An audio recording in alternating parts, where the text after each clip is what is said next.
What up, guys? It's your boy, Throbbing Member. What are we doing today?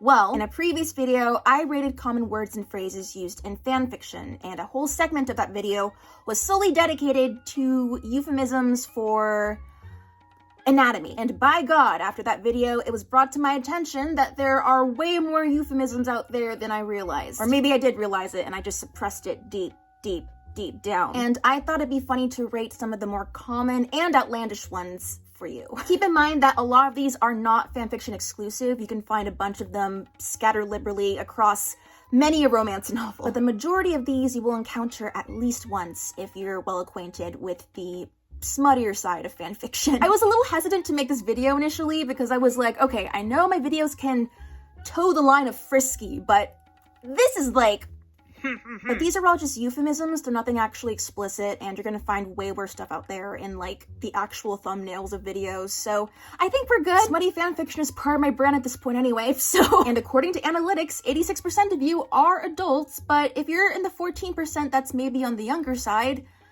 perhaps viewer discretion advised? I mean viewer discretion advised, period, because some of these words are like, y'all are reading Shakespeare in your freshman English class, and Shakespeare is rife with innuendos galore. So get your clipboards, pitchforks, and torches ready. We're gonna burn down some choice words of the English lexicon. Note, I did not rate these ahead of time. I literally just compiled them all right before this video, so they very well may change later on, but for now, I'm just going with what my heart says, or vomits at. Slit.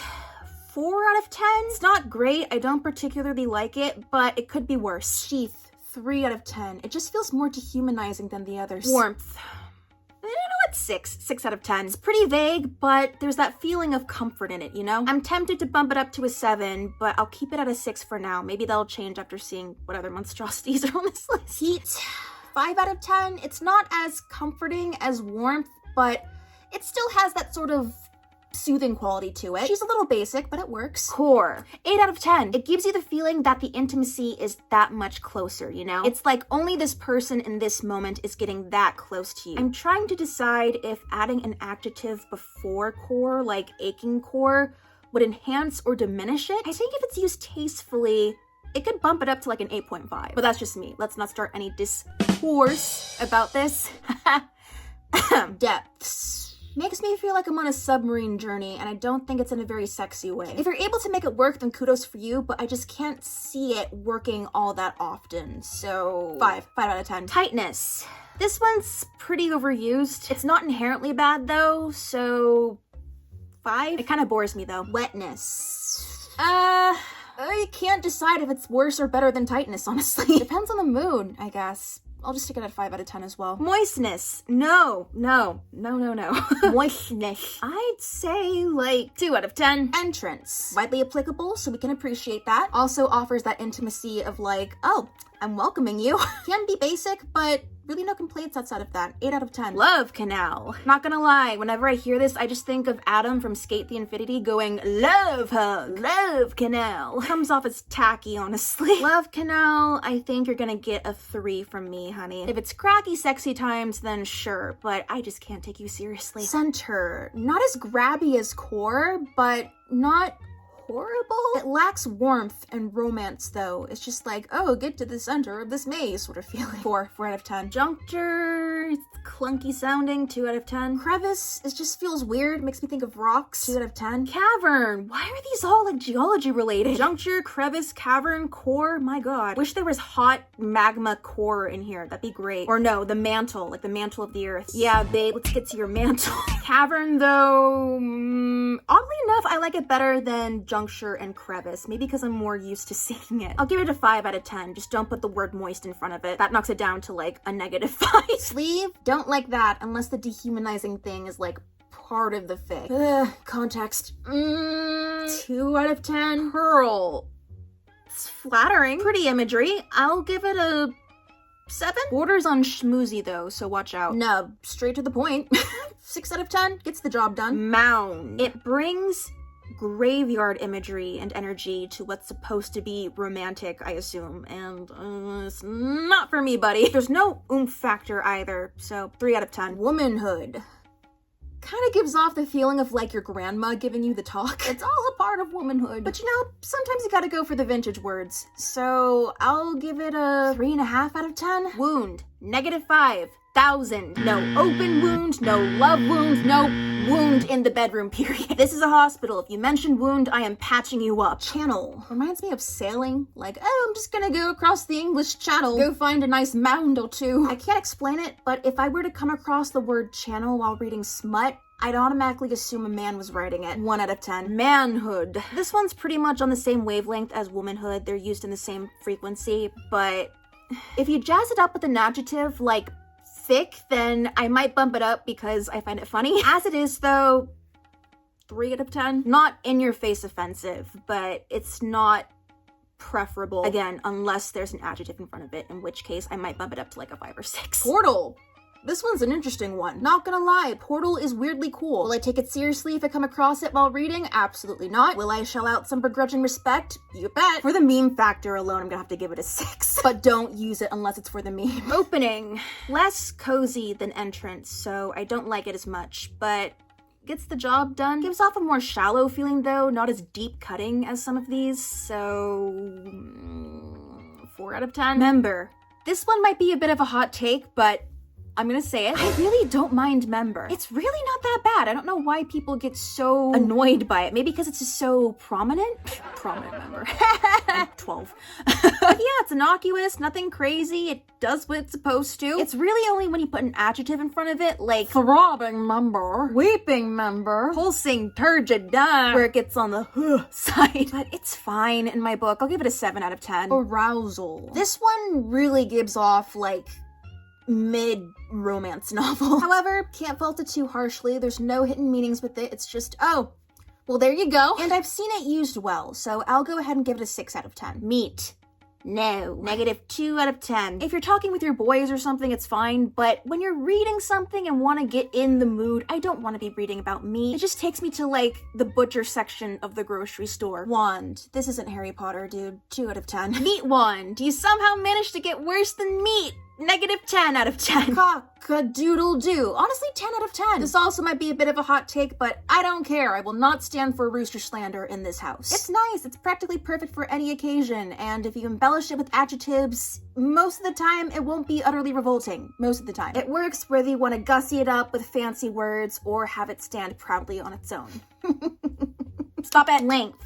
Below member. I don't know whether to go 5 or 6 for this one. It kind of feels like a cop-out. I can't put my finger on it. Prick. Feels juvenile and rude. 1 out of 10. Shaft. Again with the dehumanizing feel, and it's not particularly sexy either. I think of like mine shafts or like the chutes in the ceiling where air conditioning flows. 3 out of 10. Girth. If used well and not sloppily, then honestly, like 7 out of 10. But if you kind of just throw it in there because you don't know what else to use, then use it wisely. Don't let the girth stand still. Somebody sedate me. Hardness kind of gives off the same feel as like tightness, lacking that extra oomph factor, but I'll give it a 4 out of 10. Well, 3.5. Clothes on, 4. Clothes off, 3. Rigidness, just hardness but pretentious. 2 out of 10. Rod. Kind of have a love-hate relationship with Rod. I feel like I rated this in my other video too, but I forgot what I gave it. I kind of roll my eyes at it when I see it, but it's not like inducing. I guess 3. I don't know what else to do with it. Sword.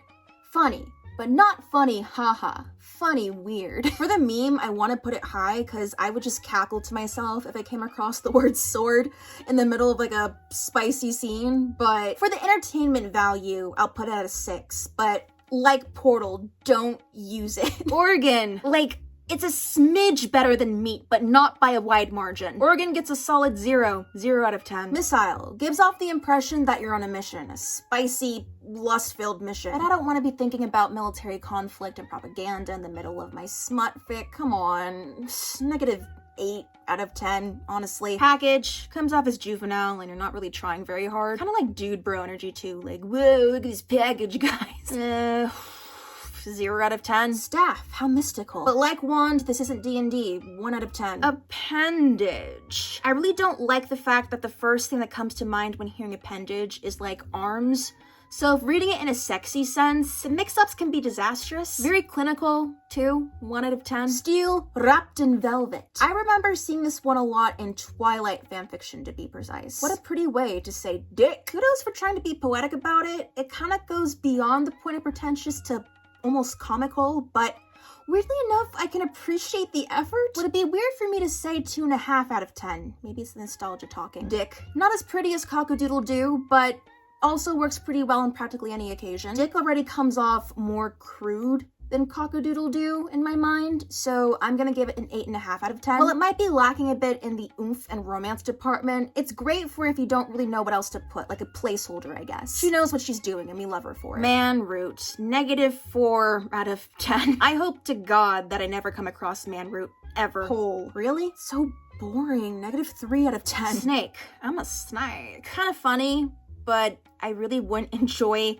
encountering it in the wild, so 1 out of 10. Might get a good chuckle, but I'll be wincing as I read it. Oh, for the sheer usability, I'll give it a 6.5 out of 10. Part of me does wince a bit when I read it because it's not very pleasant thinking about it, but the fact that it could be used for pretty much anything when it comes to the horizontal tango, I have to give it credit for that. Like Dick, it's an awesome placeholder when you don't know what else to use. Just be very careful and particular when selecting your adjectives to use with whole. Nether, this is mysterious. I haven't seen this one be used very frequently, but I like it. Like whole, it's pretty applicable to practically anything, and it adds that sort of like air of wonder as like you're exploring something unknown. I just give this one an 8.5. It's unconventional, but I'm feeling it. Forbidden fruit, bit of a mouthful. I'll give it a, I was gonna say 5.5. Adds that tantalizing factor, I guess. Kitty. I don't want to be thinking about an adorable cat while something dirty is going on,